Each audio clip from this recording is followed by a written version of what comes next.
Assalamualaikum warahmatullahi wabarakatuh. Selamat berjumpa kembali.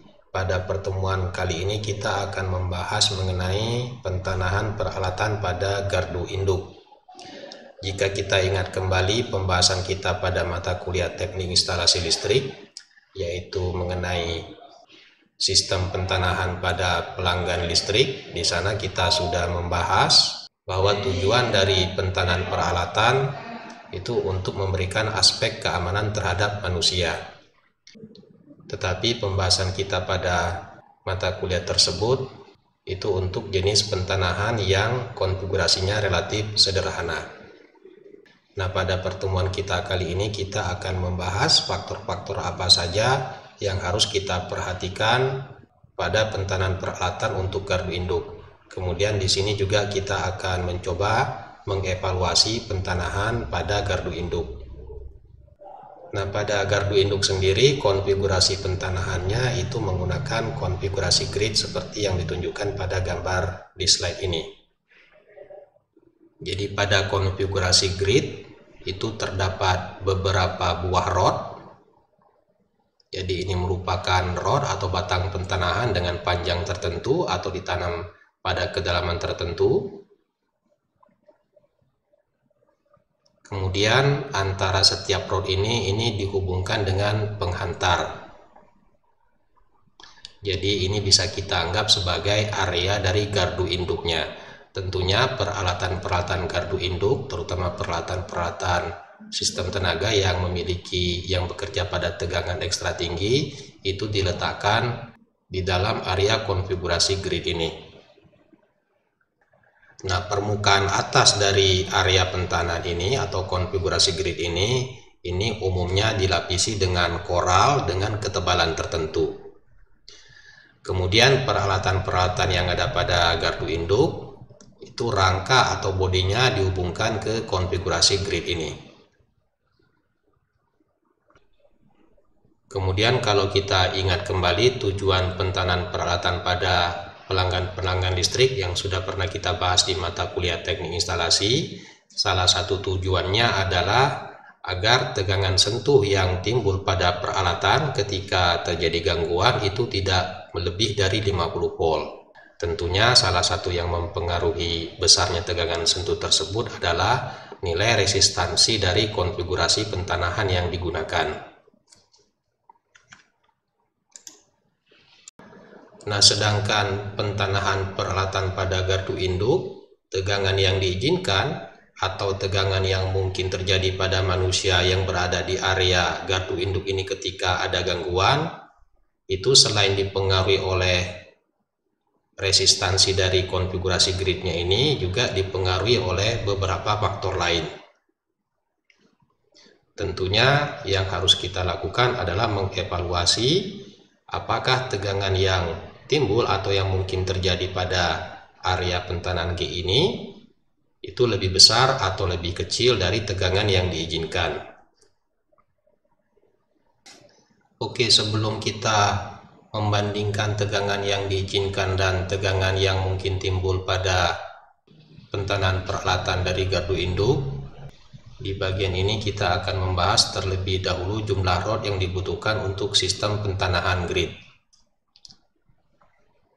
Selain itu nanti juga kita akan membahas seberapa besar resistansi pentanahan untuk konfigurasi grid. Nah, untuk jumlah rod yang dibutuhkan itu sangat dipengaruhi oleh besar arus gangguan yang mengalir ke tanah. Artinya untuk menentukan jumlah rodnya kita harus melakukan analisis gangguan terlebih dahulu untuk mengetahui arus gangguan maksimum yang mengalir ke tanah. Nah, arus gangguan yang mengalir ke tanah tersebut ini akan menyebabkan suhu tanah mengalami peningkatan. Dan tentunya hal ini akan mengakibatkan terjadinya penguapan air yang terkandung di dalam tanah. Nah, semakin besar arus yang mengalir, tentunya penguapan yang terjadi juga akan semakin besar, dan hal ini akan menurunkan resistansi jenis dari tanah. Efek selanjutnya, perubahan resistansi jenis tadi akan menyebabkan resistansi pentanahannya akan menjadi tidak efektif atau menjadi sangat besar, dan tentunya hal ini tidak dikehendaki. Sebagai contoh, misalnya di sini kita tunjukkan dua buah konfigurasi pentanahan. Di gambar sebelah kiri ini di sini hanya menggunakan satu buah rod, sedangkan di gambar sebelah kanan ini di sini sudah menggunakan konfigurasi grid dan terdapat beberapa buah rod. Jika misalnya arus gangguannya ini kita anggap sama, tentunya untuk konfigurasi yang ada di bagian kiri ini arus gangguannya mengalir ke tanah hanya melalui satu buah rod. Jadi kalau misalnya di sini arus gangguannya 2000 ampere, maka 2000 ampere ini hanya disalurkan oleh satu buah rod. Sedangkan untuk gambar yang ada di sebelah kanan, jika arus gangguannya tadi di sini kita asumsikan 2000 ampere, maka arus gangguan ini tersebar ke beberapa buah rod. Artinya arus gangguan yang mengalir itu tidak hanya mengalir di bagian ini, tetapi disebarkan ke beberapa buah rod melalui penghantar-penghantar yang menghubungkan setiap rod ini. Tentunya karena arusnya ini sudah disebarkan ke beberapa buah rod, maka peningkatan suhu yang terjadi untuk konfigurasi ini itu relatif lebih rendah dibandingkan dengan konfigurasi yang ada di sebelah kiri ini. Jadi semakin banyak jumlah rod yang kita gunakan, maka arus gangguannya itu lebih tersebar ke sebagian besar permukaan tanah. Dan tentunya hal ini akan mengurangi resiko terjadinya peningkatan suhu tanah di luar dari nilai yang diizinkan. Tetapi tentunya semakin banyak jumlah rod yang kita gunakan, maka biaya yang kita butuhkan juga akan semakin besar. Nah, dari hal tersebut tentunya kita harus menghitung berapa jumlah rod minimum yang kita butuhkan sehingga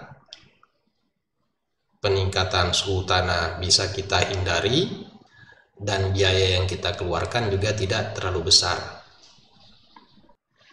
Nah, untuk menentukan jumlah rod yang dibutuhkan, langkah pertama kita harus menghitung terlebih dahulu kerapatan arus yang diizinkan, yaitu dalam satuan ampere per cm dengan menggunakan persamaan ini.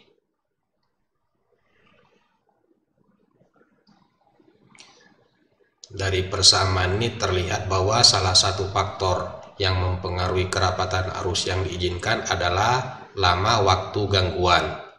Nah, lama waktu gangguannya sendiri itu tergantung dari kerja alat proteksi dan sirkuit breaker. Semakin singkat waktu kerja alat proteksi dan sirkuit breakernya, tentunya kerapatan arus yang diizinkan itu bisa semakin besar. Sebaliknya, semakin lama kerja alat proteksi dan CB untuk memutuskan gangguan, maka kerapatan arus yang diizinkan juga akan semakin kecil. Nah, setelah kita memperoleh kerapatan arus yang diizinkan, kita bisa menghitung panjang total rod yang dibutuhkan, yaitu besarnya arus gangguan dibagi dengan kerapatan arus yang diizinkan yang kita peroleh dari persamaan ini. Kemudian berdasarkan hasil panjang total rod, kita bisa menghitung jumlah rod yang dibutuhkan, yaitu panjang total dibagi dengan panjang satu buah rod.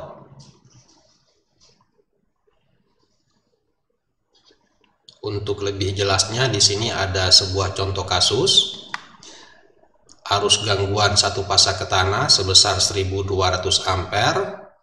Kemudian peralatan proteksi dan CB itu bisa memutuskan gangguan dalam waktu 0,75 detik. Kemudian panas jenis rata-rata tanah itu 1,75 kali 10⁻⁶. Resistansi jenis tanahnya itu sebesar 750 ohm. Kemudian kenaikan suhu tanah yang diizinkan itu tidak boleh melebihi 50 derajat Celcius. Nah, di sini diminta jumlah rod minimum yang diperlukan. Jika rod yang digunakan, satu buah rodnya panjangnya 3,5 mm dan diameter rodnya 15 mm.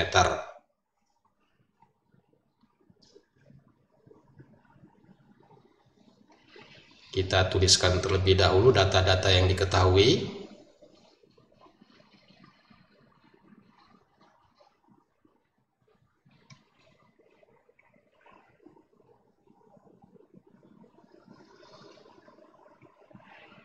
Kemudian kita hitung kerapatan arus yang diizinkan, diperoleh 0,186 ampere per cm. Kemudian dari kerapatan arus ini kita bisa menentukan panjang total rodnya, itu arus gangguan dibagi dengan kerapatan arus, diperoleh 64,6 meter. Ingat ini satuannya ampere per cm. Ini kita ubah menjadi meter untuk memperoleh jumlah rodnya. Jadi panjang total rodnya 64,6 meter, sedangkan panjang satu buah rodnya itu 3,5 meter. Jadi di sini dibutuhkan minimum 19 batang rod.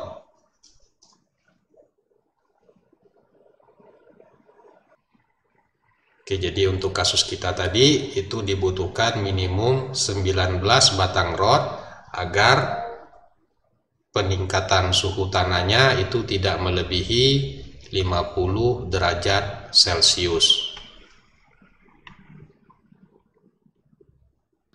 Kemudian untuk ukuran konduktor yang menghubungkan antara setiap rod atau konduktor kisi-kisi itu bisa kita peroleh menggunakan persamaan berikut.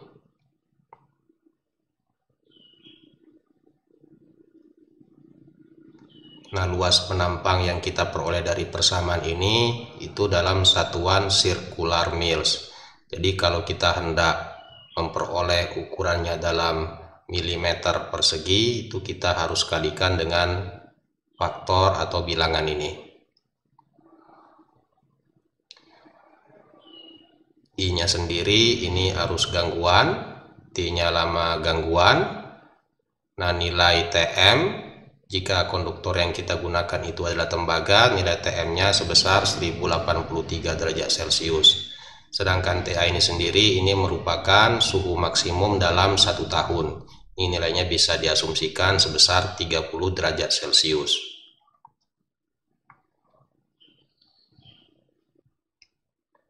Nah, konduktor kisi-kisi ini tentunya harus kita sambung dengan rod yang kita gunakan. Nah, luas penampang untuk sambungan itu bisa kita peroleh dengan mengganti nilai Tm ini. Jika sambungannya menggunakan metode pengelasan, maka luas penampang untuk sambungannya itu bisa kita peroleh dengan mengganti Tm ini dengan 450 derajat Celcius. Sedangkan jika sambungannya menggunakan baut, maka luas penampang untuk sambungannya nilai Tm yang digunakannya itu adalah 250 derajat Celcius. Oke, dari persamaan ini coba Anda hitung berapa luas penampang yang dibutuhkan untuk konduktor kisi-kisi dari kasus kita sebelumnya.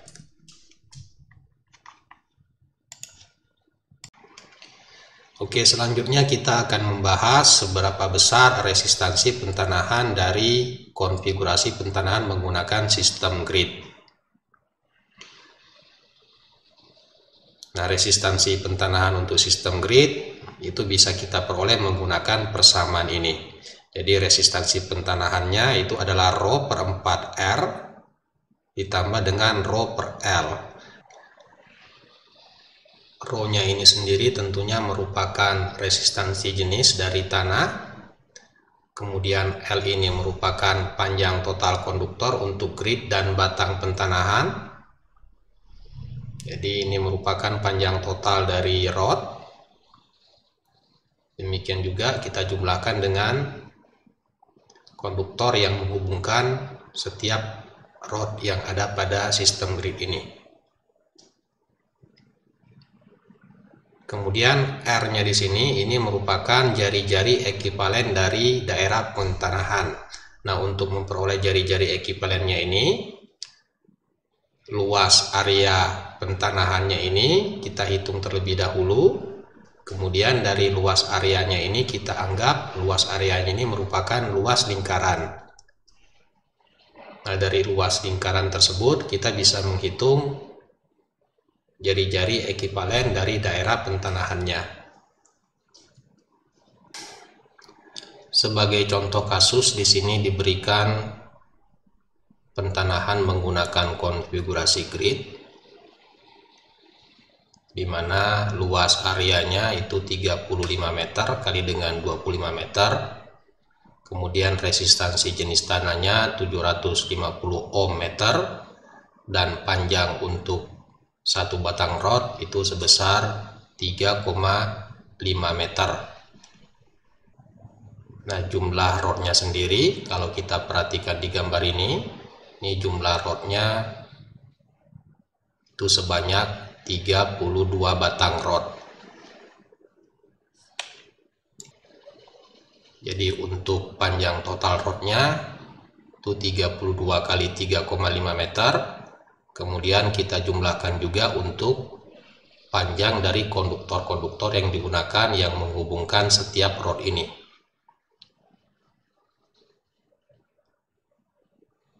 Kemudian kita hitung jari-jari ekuivalen dari luas permukaan bidang ini.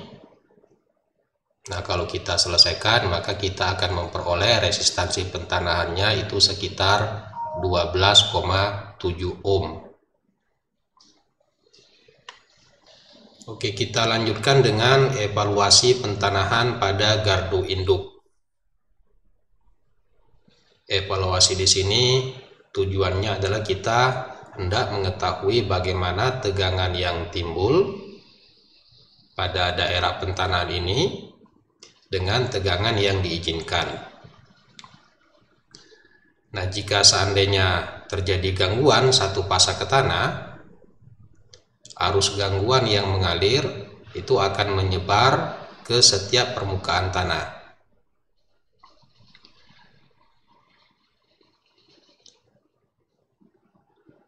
Nah, arus gangguan ini akan mengakibatkan timbulnya tegangan antar setiap peralatan yang ada di daerah pentanahan ini. Jadi ini merupakan peralatan-peralatan. Ingat, peralatan ini tadi rangka atau bodinya ini dihubungkan ke sistem pentanahan, dalam hal ini konfigurasi grid. Nah, selain menimbulkan tegangan antar setiap peralatan, juga bisa timbul tegangan antara peralatan terhadap permukaan tanah. Selain itu, pada setiap permukaan tanah ini juga bisa timbul tegangan. Jadi misalnya antara titik ini dengan titik ini itu bisa terjadi tegangan. Nah, tegangan-tegangan yang timbul tersebut tentunya kalau nilainya melebihi dari yang diizinkan itu akan sangat berbahaya bagi operator yang sedang berada di dalam area gardu induk ini. Jadi jika seandainya ketika gangguan ini terjadi ada operator yang berada di dalam area gardu induk ini, maka tegangan-tegangan yang dapat mengenai tubuh operator tadi itu nilai tegangannya dipengaruhi oleh besarnya arus gangguan, kemudian lamanya arus gangguan berlangsung, dan konfigurasi dari pentanahan yang digunakan, atau dalam hal ini konfigurasi grid yang berhubungan dengan jumlah rod yang digunakan, kemudian luas area pentanahannya, kemudian resistansi jenis tanahnya, dan lain-lain. Jadi ketika terjadi gangguan, tegangan-tegangan yang mungkin terjadi ketika ada gangguan satu pasak ke tanah itu harus lebih kecil dari tegangan maksimum yang diizinkan.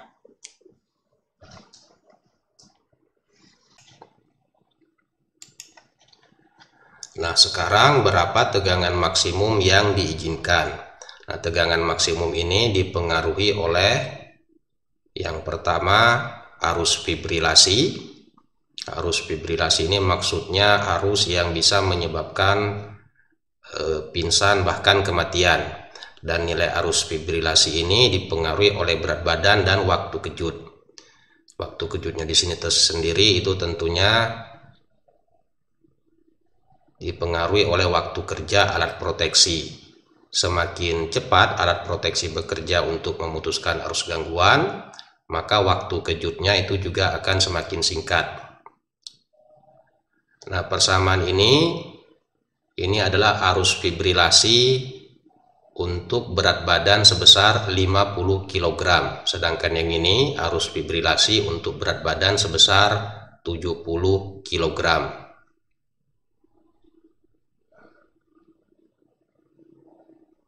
Jadi arus yang bisa melewati tubuh itu juga dipengaruhi oleh berat badan dan dipengaruhi juga oleh seberapa lama arus gangguan tadi mengalir.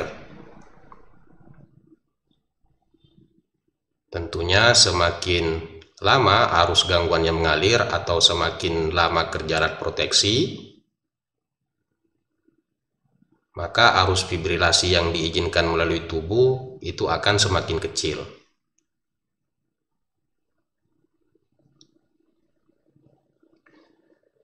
Jadi untuk menentukan tegangan maksimum yang diizinkan, itu yang kita gunakan adalah arus fibrilasi. Nah, dari arus fibrilasi ini,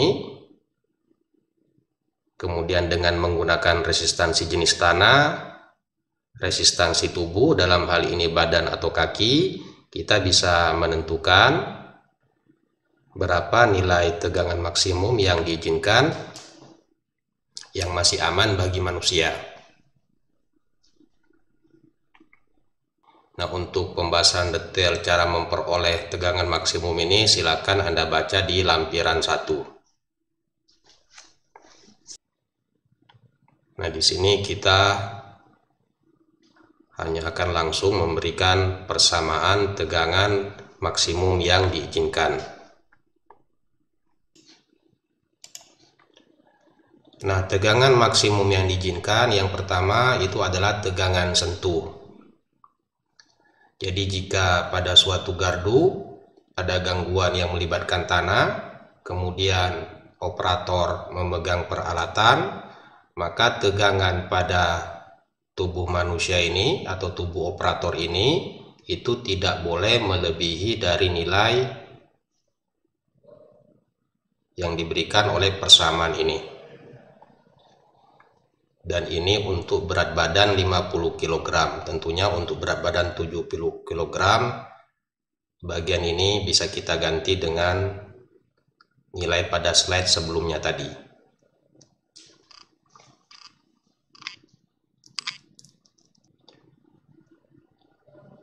Nah, di sini ada variabel CS. Variabel CS ini bisa kita hitung menggunakan persamaan ini. Jadi rho di sini ini merupakan resistansi jenis tanah yang ada di bawah grid, sedangkan rho S ini resistansi jenis tanah di atas grid. Nah, umumnya pentanahan pada gardu induk itu permukaan atasnya ini dilapisi dengan batu koral. Nah, untuk koral sendiri itu bisa diasumsikan resistansi jenisnya sebesar 3000 ohm meter. HS ini merupakan ketebalan koralnya. Jadi kalau misalnya ini kita asumsikan koral, HS-nya itu adalah ketebalan di bagian ini.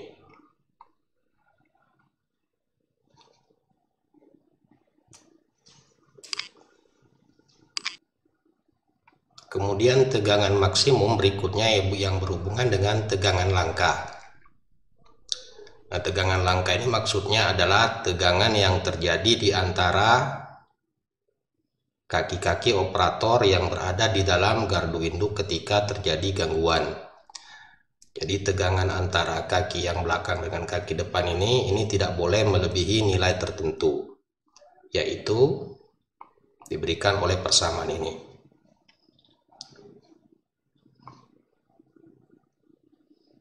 Jadi jika tegangan antara kedua kaki ini lebih kecil dari tegangan ini, lebih kecil dari tegangan yang kita peroleh dari persamaan ini masih bisa dianggap aman. Tetapi jika tegangan yang timbul sudah lebih besar dari tegangan yang diberikan oleh persamaan ini, hal itu bisa dianggap sudah berbahaya.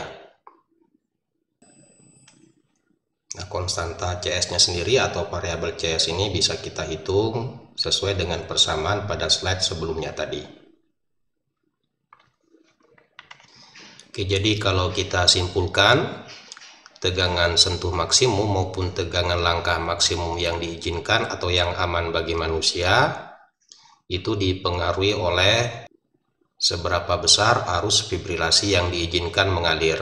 Nah, arus fibrilasinya sendiri itu tergantung dari berat badan dan waktu kejut atau waktu kerja alat proteksi. Selain itu, tegangan maksimum yang diizinkan tadi juga dipengaruhi oleh tahanan tubuh. Nah, bagaimana proses mendapatkan persamaan tegangan sentuh dan tegangan langkah maksimum ini? Silakan Anda pelajari pada bagian lampiran 1. Oke, kemudian bagaimana tegangan yang terjadi pada gardu induk ketika terjadi gangguan ke tanah. Jadi pembahasan kita pada slide sebelumnya tadi itu merupakan tegangan maksimum yang diizinkan. Nah, sekarang bagaimana tegangan yang terjadi pada GI ketika terjadi gangguan ke tanah. Nah, tegangan yang timbul atau yang terjadi pada GI ketika terjadi gangguan yang melibatkan tanah itu dipengaruhi oleh konfigurasi dari pentanahannya, dalam hal ini bagaimana konfigurasi gridnya, kemudian besarnya arus gangguan, dan resistansi jenis tanah. Kita lihat dulu yang pertama. Nah, tegangan sentuh yang terjadi pada gardu induk itu diberikan oleh persamaan ini. Nah, KM dan KI kemudian LM ini sangat dipengaruhi oleh konfigurasi dari sistem pentanahan yang digunakan. Dan ini merupakan arus gangguan, ini merupakan resistansi jenis tanah. Oke, jadi jika hasil yang kita peroleh dari persamaan ini lebih kecil dari tegangan sentuh maksimum yang diizinkan, berarti konfigurasi pentanahan kita itu sudah memenuhi syarat. Dalam hal ini memenuhi syarat untuk tegangan sentuh. Sedangkan untuk tegangan langkahnya sendiri, tegangan langkah yang terjadi pada gardu induk ketika ada gangguan yang melibatkan tanah, itu diberikan oleh persamaan ini.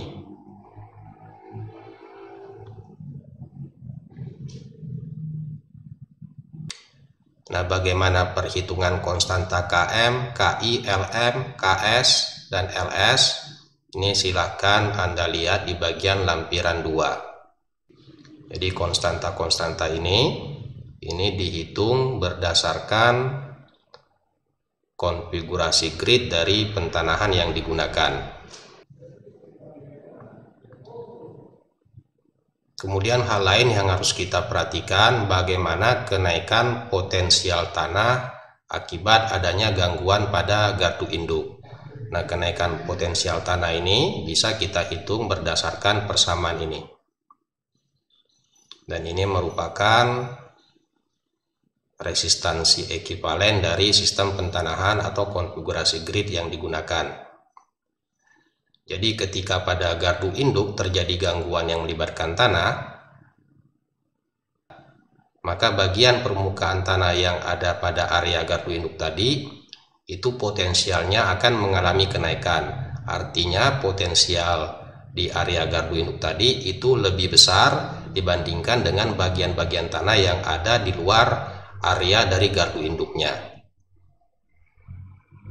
Dan tentunya kenaikan potensial tanah pada area gardu induk ini juga tidak boleh terlalu besar. Karena hal tersebut itu akan berbahaya bagi peralatan-peralatan bangunan maupun orang-orang yang berada di luar dari gardu induk. Tetapi untuk orang-orang yang berada di dalam gardu induk sendiri, ini tidak akan terpengaruh oleh kenaikan potensial tanah karena orang-orang ini sebenarnya berada di dalam potensial yang sama. Jadi kenaikan potensial tanah ini Ini relatif berbahaya bagi peralatan-peralatan, gedung-gedung atau orang-orang yang berada di luar dari area gardu induk. Tentunya agar kenaikan potensial tanahnya ini tidak terlalu besar, maka resistansi ekivalen dari sistem pentanahan yang digunakan atau dalam hal ini konfigurasi gridnya, nilai resistansi pentanahannya juga harus relatif kecil. Oke, jadi kalau kita simpulkan untuk mengevaluasi apakah sistem pentanahan pada gardu induk itu sudah memenuhi syarat, kita bisa membandingkan bagaimana tegangan sentuh dan tegangan langkah yang timbul dibandingkan dengan tegangan sentuh dan tegangan langkah yang diizinkan.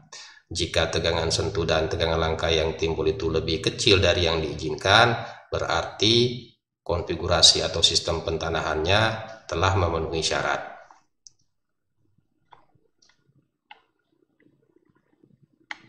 Sedangkan resistansi pentanahannya sendiri ini digunakan untuk mengevaluasi bagaimana kenaikan potensial tanahnya. Nah, untuk mengetahui bagaimana cara menghitung nilai KM, KI, KS, LS, dan LM ini silakan Anda pelajari di bagian lampiran 2.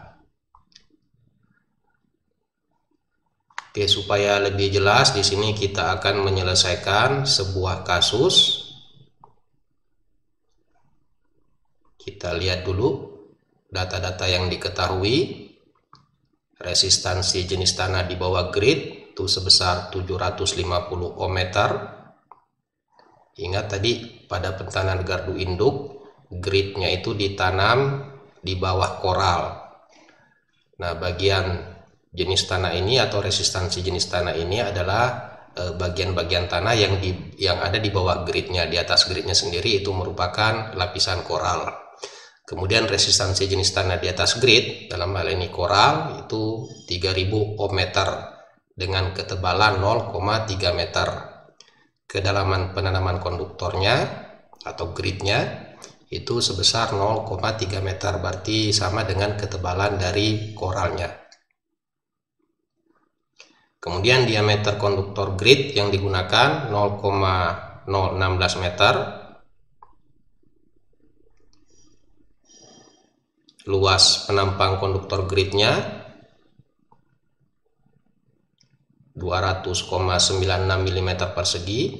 Tentunya angka ini diperoleh berdasarkan diameter konduktor gridnya. Kemudian panjang rod yang digunakan itu sebesar 3,5 meter. Diameter rodnya sendiri 1,5 cm. Nah, jika arus gangguan maksimum yang terjadi 1200 ampere dan waktu pemutusan gangguan atau kerja relay dan CB-nya 0,75 detik, di sini kita diminta untuk menghitung yang pertama resistansi pentanahannya, kemudian tegangan sentuh dan tegangan langkah yang diizinkan, kemudian tegangan sentuh dan tegangan langkah yang terjadi, kemudian kenaikan potensial tanah, dan yang terakhir apakah pentanahan di atas memenuhi persyaratan. Nah, untuk tegangan sentuh dan tegangan langkahnya di sini yang akan kita gunakan adalah berat badan 50 kg.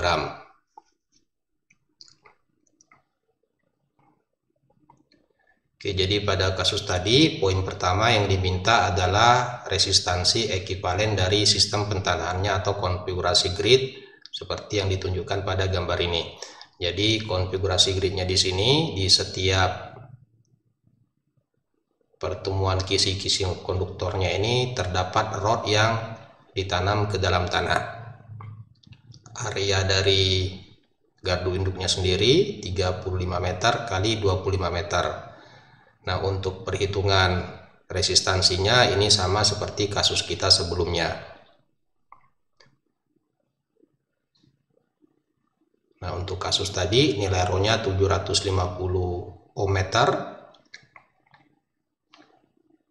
Rho yang digunakan di sini adalah rho yang ada di bawah gridnya. Kemudian panjang rodnya, satu buah rod ini ditanam dengan kedalaman 3,5 meter. Jumlah rodnya sendiri kalau kita hitung jumlah rodnya ini keseluruhan 48 buah rod. Berarti panjang total konduktor rodnya 48 kali dengan 3,5 itu diperoleh 168 meter. Nah, panjang konduktor gridnya sendiri, panjang bagian ini kalau kita jumlahkan itu totalnya 410 meter. Berarti panjang total konduktornya 168 ditambah dengan 410 itu 578 meter. Nah, luas areanya 35 kali 25 meter itu diperoleh 875 meter persegi. Nah, dari luas area ini kita bisa menentukan jari-jari ekivalennya. Itu diperoleh 16,69318 meter. Kemudian kita bisa menghitung berapa resistansi pentanahannya, yaitu dengan menggunakan persamaan ini. Oke, jadi untuk kasus kita ini resistansi ekivalen dari pentanahannya yaitu sebesar 12,5 ohm. Kemudian poin kedua tadi yang diminta adalah tegangan sentuh dan tegangan langkah yang diizinkan. Nah, tegangan sentuh yang diizinkan itu bisa kita peroleh menggunakan persamaan ini. Jadi terlebih dahulu kita hitung dulu nilai CS-nya. Rho dan Rho S-nya bisa kita gunakan nilai ini. Tinggal kita substitusi. Kemudian ketebalan koralnya tadi 0,3 meter. Setelah memperoleh nilai CS, kita substitusi ke persamaan ini. Kemudian kita hitung tegangan sentuh untuk berat badan 50 kg. Diperoleh tegangan sentuh yang diizinkan sebesar 677 volt. Dan ini untuk waktu kejut sebesar 0,75 detik.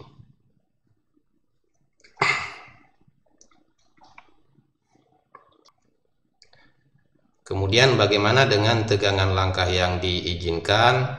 Silakan Anda hitung.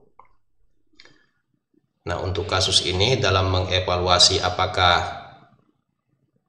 konfigurasi gridnya ini memenuhi syarat atau tidak, tentunya kita juga harus menghitung bagaimana tegangan sentuh dan tegangan langkah yang terjadi pada GI. Tetapi karena perhitungan tegangan sentuh dan tegangan langkah yang terjadi tadi relatif panjang, terutama untuk perhitungan konstanta-konstanta ini persamaannya relatif panjang dan perhitungannya relatif menjemukan. Nah, untuk mengevaluasinya atau untuk membandingkan bagaimana tegangan sentuh dan tegangan langkah yang diizinkan terhadap tegangan sentuh dan tegangan langkah yang terjadi, di sini kita akan menggunakan software. Oke, jadi bagaimana penggunaan software etap ini untuk mengevaluasi pentanahan yang menggunakan konfigurasi grid? Langkah pertama, kita harus mengambil komponen gridnya yang ada pada bagian ini. Ini tinggal kita drag, kita bawa ke jendela ini, dan di sini sudah tersedia.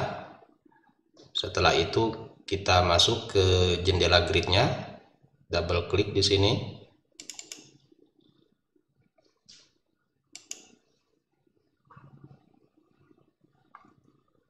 Nah, langkah pertama tentunya kita harus menggunakan bagaimana dimensi grid yang akan kita gunakan.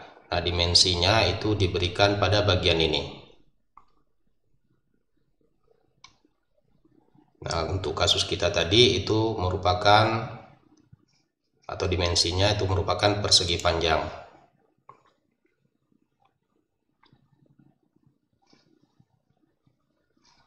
Jadi di sini sudah tersedia. Nah, kemudian untuk menentukan berapa ukurannya, kemudian berapa jumlah rod yang digunakan, kemudian bagaimana ukuran rod, ukuran konduktornya, kita harus masuk ke jendela gridnya. Di sini kita double klik. Nah, di sini kita tentukan yang pertama konduktor yang digunakan. Ini merupakan dimensi panjang lebarnya LX itu sebesar 35 meter, untuk vertikalnya 25 meter. Nah, jumlah konduktor untuk arah X sesuai dengan kasus kita tadi ada 6, 1, 2, 3, 4, 5, 6. Kemudian untuk arah Y ada 8. Kemudian kedalaman penanaman konduktornya atau kedalaman penanaman gridnya itu 0,3 meter. Nah, ini ukuran dari konduktor yang digunakan. Ini luas penampang konduktor yang digunakan dalam milimeter persegi. Ini tipe konduktornya. Kemudian di sini juga kita bisa melibatkan berapa biaya yang dibutuhkan. Tapi di sini kita abaikan saja untuk bagian biayanya. Oke, jadi yang pertama bagian ini merupakan untuk menentukan bagaimana konduktor yang digunakan, kemudian dimensi panjang lebar dari area pentanahannya, dan jumlah konduktor arah X dan Y, kemudian kedalaman penanaman konduktor atau gridnya, ukuran konduktornya. Kemudian untuk rodnya sendiri kita masuk di bagian ini. Nah, sesuai dengan kasus kita tadi, jumlah rod yang kita gunakan itu ada 48 rod. 1, 2, 3, 4 dan seterusnya. Jadi di setiap titik ini di sini ada rod yang kita tanam. Nah, jika seandainya jumlah rodnya lebih kecil dari 48, di sini bisa kita kurangi. Kemudian bagian ini diameter dari rodnya. Kasus kita tadi diameter rodnya 1,5 cm. Kemudian panjang rodnya itu 3,5 meter. Jadi ini panjangnya 3,5 meter. Ini merupakan tipe rod yang digunakan. Kemudian bagaimana posisi rodnya itu bisa kita atur di bagian ini. Nah, untuk kasus kita, setiap titik pertemuan dari kisi-kisi konduktornya ini, di sini terdapat rod. Jadi kita pilih bagian ini. Nah, jika seandainya rodnya itu hanya ada di sisi sudut, berarti kita pilih bagian ini dan tentunya jumlah rodnya itu juga akan berkurang. Kalau kita lihat pilihan tadi rodnya hanya ada di sudut, berarti jumlah rod yang digunakan di sini sebenarnya hanya ada 4 buah rod. Sementara kasus kita tadi di setiap pertemuan konduktornya ini itu ada batang rod yang ditanam atau jumlah rodnya sebanyak 48 rod.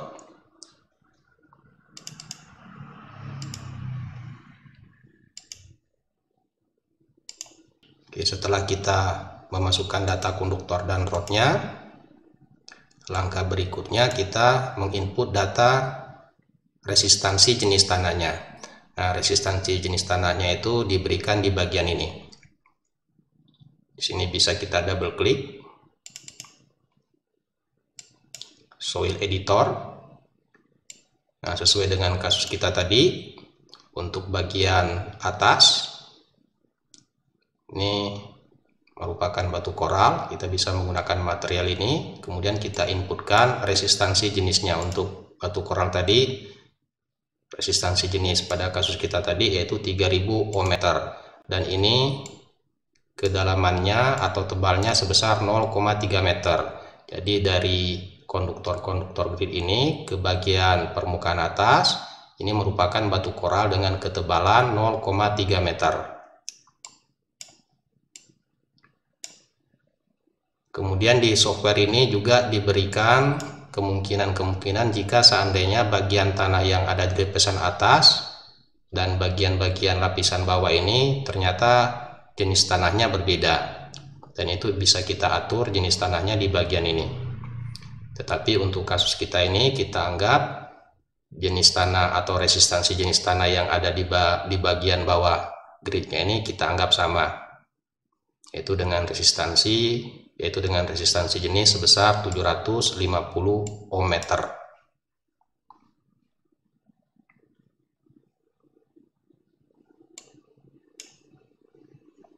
Nah, ini diberikan deskripsi atau gambaran bagaimana konfigurasi dari grid kita.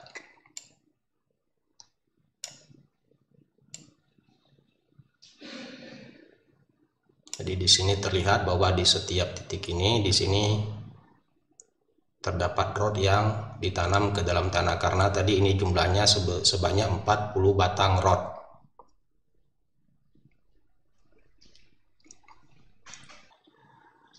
Oke, langkah berikutnya kita harus menentukan metode perhitungan yang kita gunakan, kemudian besarnya arus gangguan, lamanya gangguan, berat badan yang akan kita gunakan, dan itu bisa kita lakukan dengan masuk di bagian ini.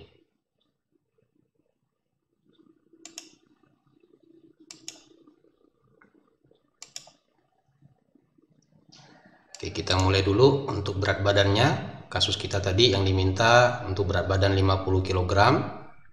Kemudian metode perhitungannya yang kita gunakan adalah metode yang ini. Kemudian besar arus gangguannya sebesar 1200 ampere atau 1,2 kilo ampere. Nah, lama gangguannya di sini ada 3 bagian, ada TF, TC, dan TS. Ini bisa kita asumsikan sama sebesar 0,75 detik. Nah, TF ini maksudnya adalah lamanya gangguan.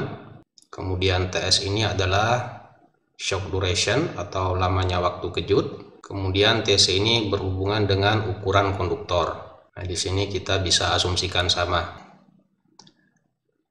Kemudian di sini juga kita bisa menginputkan suhu di sekeliling grid. Di sini kita asumsikan 40 derajat.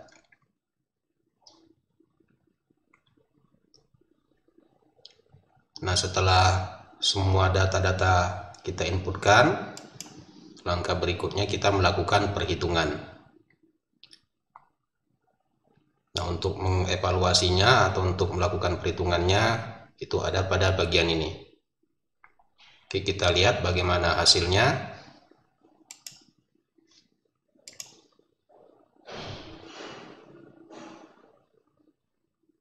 Nah, dari hasil ini terlihat di sini ada peringatan bahwa tegangan sentuh maksimumnya melewati dari yang diizinkan. Yang diizinkan itu diberikan di bagian ini. Jadi tegangan sentuh yang diizinkan 677,7 volt. Dan ini sama seperti perhitungan kita pada slide tadi. Sedangkan tegangan sentuh yang timbul itu 1563 volt. Jadi dari sisi tegangan sentuhnya, konfigurasi grid ini itu tidak memenuhi persyaratan. Sedangkan untuk tegangan langkahnya, kalau yang diizinkan 2309 volt, sedangkan yang terjadi 2171 volt. Jadi untuk tegangan langkahnya ini memenuhi syarat. Nah, untuk resistansi pentanahannya itu sebesar 12,391 ohm. Ini silakan Anda bandingkan dengan hasil perhitungan kita tadi. Kemudian kenaikan potensial tanahnya itu sebesar 14.900 volt. Dan ini bisa kita peroleh dengan mengalihkan resistansi pentanahan dengan arus gangguannya. Arus gangguannya tadi 1200 ampere. Kalau kita kalikan dengan resistansi pentanahan ini, itu diperoleh kurang lebih 14.900 volt. Oke, jadi dari evaluasi ini ternyata konfigurasi grid yang kita buat itu tidak memenuhi persyaratan, khususnya pada tegangan sentuhnya. Artinya kita harus melakukan perubahan atau perbaikan. Nah, untuk mengetahui bagaimana konfigurasi yang harus kita buat, berapa jumlah rodnya, kemudian berapa banyak jumlah kisi-kisinya, di software ini juga sudah disediakan fasilitas untuk perhitungan tersebut. Oke, kita lihat bagaimana sebaiknya konfigurasi grid yang kita buat, yaitu dengan masuk ke bagian ini. Kita klik. Nah, di sini diberikan berapa sebaiknya konduktor kisi-kisi dalam arah X, yaitu sebaiknya 11 buah, sedangkan arah Y sebanyak 15 buah. Sedangkan jumlah rod yang harus kita gunakan sebanyak 118 buah rod.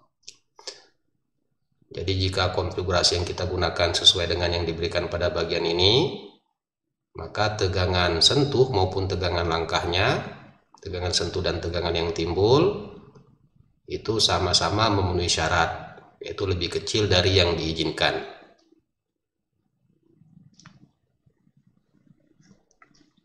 Jadi dari sini terlihat bahwa di sini arah X-nya 11, arah Y-nya 15, kemudian jumlah rodnya 118. Oke, coba kita ubah konfigurasi kita. Ini tadi 11, 15, jumlah rodnya 118. Oke, jadi konfigurasi yang sebaiknya kita gunakan agar tegangan sentuh dan tegangan langkahnya memenuhi persyaratan itu seperti yang ditunjukkan pada bagian ini. Oke, coba kita evaluasi.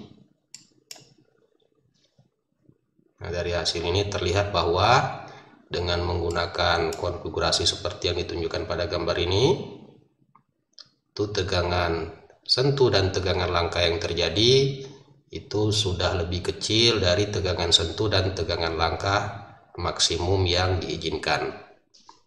Dan resistansi pentanahannya itu 11,732 ohm.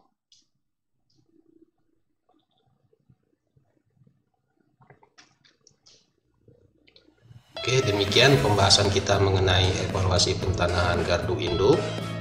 Jadi untuk mengetahui apakah suatu pentanahan G itu memenuhi persyaratan, ada dua hal yang harus kita perhatikan, yaitu perbandingan antara tegangan sentuh, tegangan langkah yang diizinkan, dan tegangan sentuh, tegangan langkah yang mungkin atau yang timbul pada gardu induk ketika terjadi gangguan. Tegangan sentuh dan tegangan langkah yang diizinkan itu dipengaruhi oleh arus fibrilasi atau arus maksimum yang diizinkan lewat melalui tubuh pada waktu tertentu, kemudian dipengaruhi juga oleh berat badan dan kondisi tanah. Sedangkan tegangan sentuh dan tegangan langkah yang terjadi pada GI itu sangat dipengaruhi oleh konfigurasi dari grid yang kita gunakan. Oke, demikian pertemuan kita, semoga bermanfaat.